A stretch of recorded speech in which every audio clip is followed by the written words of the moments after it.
أعوذ بالله من الشيطان الرجيم. بسم الله الرحمن الرحيم. يا من أرجوه لكل خير وآمنوا سخطه عند كل شر. يا من يعطي الكثير بالقليل. يا من يعطي من سأله.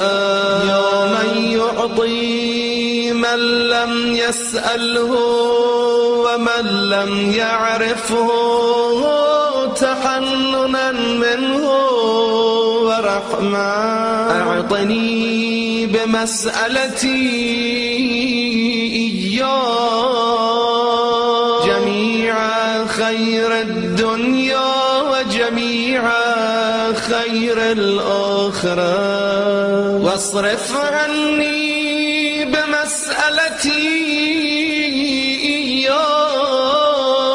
جميع شر الدنيا وشر الآخرة،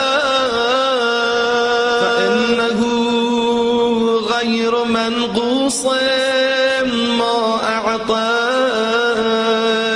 وزدني من فضلك يا كريم يا ذا الجلال والإكرام. يا ذا النعماء والجود. يا ذا المن والطول.